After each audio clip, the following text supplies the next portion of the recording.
Mi historia sucede en el 2016. Estaba en una época de mi vida en donde estaba con muchas reuniones, muchos taxis, yo subía, bajaba, estaba con mis tacones, con mis bolsos, en ese momento estaba con muchos proyectos en la empresa y adicionalmente estaba también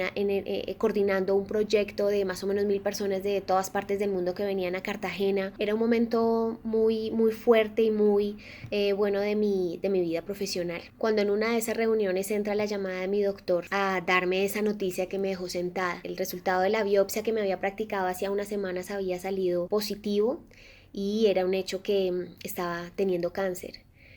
Recuerdo que me fui muy rápidamente donde el doctor y cuando recibí ese sobre fue literalmente como cuando le muestran a uno en las películas que uno tiene que abrir el sobre y encontrar su triste noticia en ese sobre. Tenía un cáncer estadio avanzado de cuello uterino y el tipo de cáncer no se sabía qué tanta profundidad podría tener y qué complejo esté para tocar los ganglios, que es la manera, el mecanismo más fácil en donde se hace metástasis, este tipo de cáncer que puede llegar a los senos o a los pulmones o a otro tipo de cáncer. De hecho, me sorprendió cuando en todo este proceso leí que la segunda causa de muerte de mujeres a nivel nacional y pues del mundo es el cáncer de cuello uterino. Es un cáncer muy silencioso que no se siente, que no se ve, que no se percibe y cuando aparece es cuando te aparece en una duda por medio de una citología. Recuerdo que yo decidí pedir unas segundas opiniones en ese proceso. Tenía una baraja de muchas opciones, pasando por quimioterapia, radioterapia, hacer una amputación de mi cuello uterino o hacerme una esterectomía total que implicaba quitarme el útero. Y en estos procesos de segundas y terceras opiniones fue solamente hasta cuando tuve la oportunidad en uno de los exámenes de poder ver en pantalla lo que significaba tener ese cáncer y yo verlo literalmente en una pantalla donde tuve completa certeza de que no quería tener ese cáncer dentro de mi cuerpo, no quería que viajara por todo mi cuerpo, que no sé para dónde se pudiera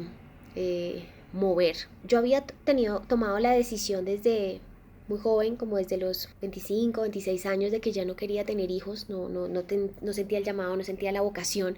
Respeto profundamente a las mujeres que lo hacen y que lo sienten y que son madres y se sienten muy contentas con eso. Para mí, mi estilo de vida y para lo que yo consideraba mi vocación no lo sentía así, ya estaba muy segura de esa decisión. Sin embargo, cuando ya te enfrentas a este tipo de decisiones, ya entran muchas variables en juego, ya es una decisión que no solamente depende de ti, lo hablamos mucho con mi esposo, pensar una cosa en no querer hijos a no poder tener hijos es una conclusión muy difícil de tomar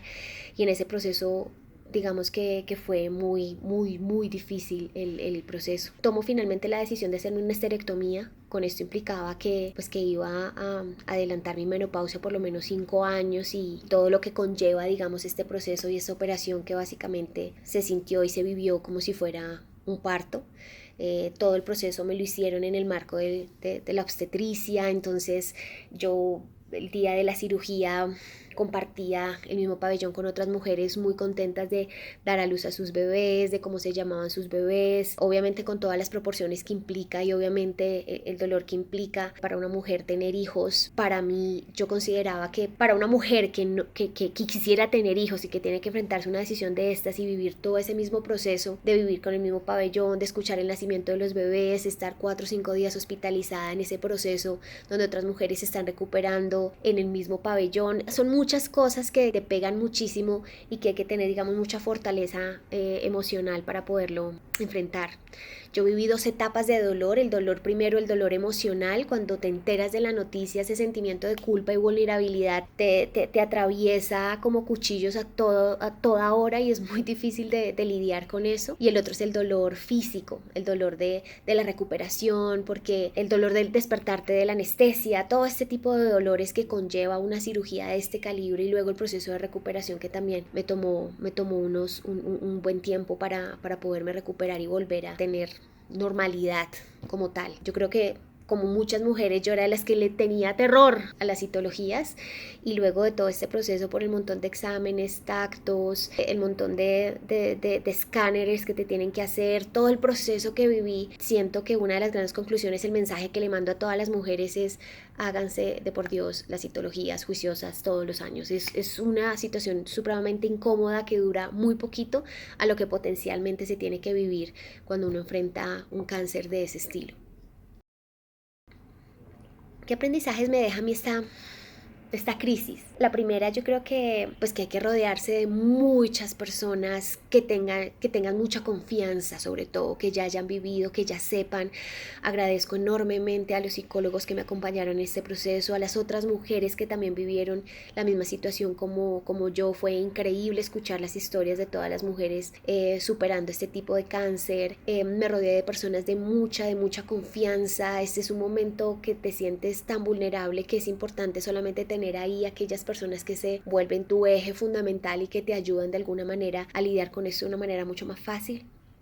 Debo revisar todas las opiniones y escuchar todo lo que necesites escuchar, sobre todo de personas expertas del tema, y luego cuando tomes la decisión que finalmente solamente es tuya, tener la certeza y tener la valentía y tener el coraje de asumirla como una decisión propia. Una decisión como estas, puedes escuchar todo el tipo de historias, todo el tipo de consejos, pero en última la decisión es solamente tuya, y una vez que la tomes, siéntete tranquila de que esa es la decisión que tenías que tomar. Y por último, hay que vivir todo el proceso con mucha paciencia y con mucho amor. Yo creo que las crisis, el cáncer, las enfermedades, todo lo que viene a nuestras vidas son maestros que le están mandando a uno un mensaje, y uno tiene que tener la humildad de escuchar con paciencia, de entender el aprendizaje, y cada vez que uno se encuentre con otra situación o repitiendo patrones de antes, volver a escuchar ese maestro, porque de alguna manera la vida siempre le va a encontrar la manera de decirle a uno, y si uno no escucha, le pega unos movimientos bien fuertecitos para que uno escuche. Ese sería mi mensaje para todos.